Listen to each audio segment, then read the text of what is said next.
السلام عليكم ورحمة الله وبركاته. isku soo noqod wanaagsan asxaabta ku xidhan kanaalkeena kobci garaadkaaga. maanta waxaan idin sidaa sheeko cusub oo muruga leh taasoo bedeli doonta qaabka aad u dhaqanto. haddaba sheekadan ciwaankeedu waa ixsaanul waalidayn. ku raaxayso dhegeysigeeda sheekooyin iyo barnaamijyo kale oo xiiso leh si aad u hesho isbuuc walba. subscribe saar kanaalka kobci garaadkaaga.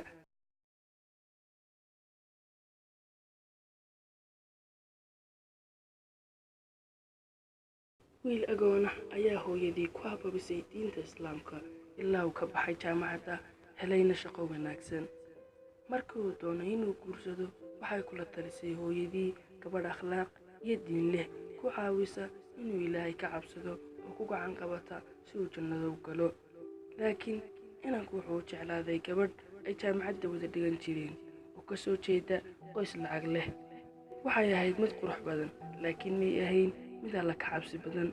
wuxuu ku yidhi naftiisa, waan bedeli doonaa, waxaan ka dhigi doonaa mid alla ka cabsi badan oo samaysa camal alla raaligeliya. intii hore may ogolaan gabadhu inanka hooyadii si ay ula noolaato, laakiin heerkeedu waxay u sheegeen in inanku yahay wiil wanaagsan, hooyadiina ay dhimanayso sannad ama 2 sano kadib. inantiina way ogolaatay arrinkaas. maalintii u horreysay ee ay ku kulmaan saddexdeed miiska cuntada way ka kacday gabadhii miiska iyadoo cadhaysan waxayna gashay qolkeedii. wuxuu u tegay wiilkii gabadha markii uu cuntada dhammaystay si uu u ogaado sababta ay u kacday. waxay ugu jawaabtay, gacmaha hooyada ayaa wasakh lahaa, sidaa daraaddeed waa wiswisay. una samey miis kale si ay wax ugu cunto keligeed, sababtoo ah anigu maalin dambe kula cuni maayo cuntada miis keliya. agjoogga ay ag joogtayna wuu dhibayaa.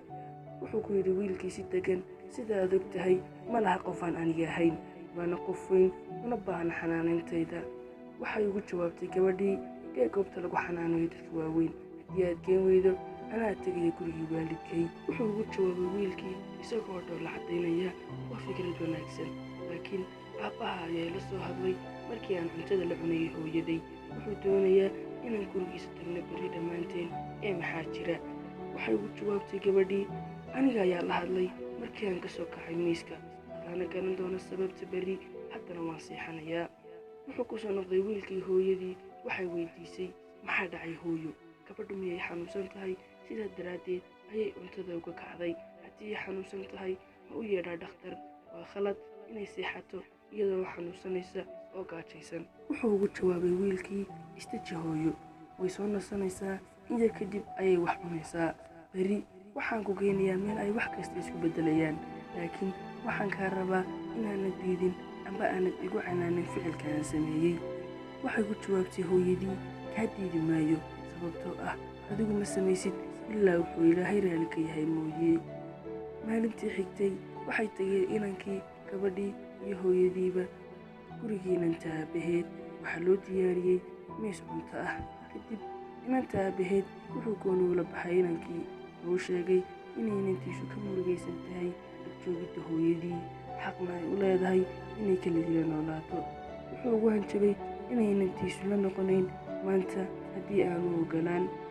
u dhow la caddeeyey wiilkii. wuxuu ku noqday miiskii cuntada, mu helin hooyadii oo fadhida. wuxuu gartay inay gabadhiisu kaxaysay geesiina jikada si ay wax ula cunto jaagyadaha. wuxuu eegay wiilkii qoyska inanta iyaga oo fadhiya miiskii cuntada si cadhaysan. wuxuuna ku yidhi, waxba idinlama cuni karo, sababtoo ah gacmihiinnu waxay u xun yihiin sida qalbiyadiinna. waxaad iigu yeedhaysaan si aan u fogeeyo hooyaday oo u soo dhibaatootay una soo daashay aniga daraadday. alla maxaad tihiin qoys xun, sharafna iguma ahan inaan idinla xidido. kadib wuxuu u yeedhay hooyadii. waxay soo baxday iyadoo waxba ogeyn. wuxuu u cararay xaggeedii isagoo ooyaya. wuxuu ka dhunkaday baabacada iyo madaxa isagoo ku leh, markuu laabta geliyey qaadayna, namari hooyo, raaligelintaada igu gee jannada. واخفض لهما جناح الذل من الرحمة وقل رب ارحمهما كما ربياني صغيرا ربكم أعلم بما في نفوسكم إن تكونوا صالحين فإنه كان للأوابين غفورا. kadib wuxuu soo eegay qoyskii inanta isagoo kule waxaan rabaa janno dunidana idinkaa iska leh. wuxuu jeedaa gabadha waxaan ka tegayaa bil furiin la'aan haddii ay doonayso inay soo noqoto si aan u noqono aniga iyo iyaduba jaariyada hooyaday. soo dhawow. haddii ay sii ahaato siday tahay waxay soo gaadhaysaa warqadeeda furiinka bisha dhammaadkeeda.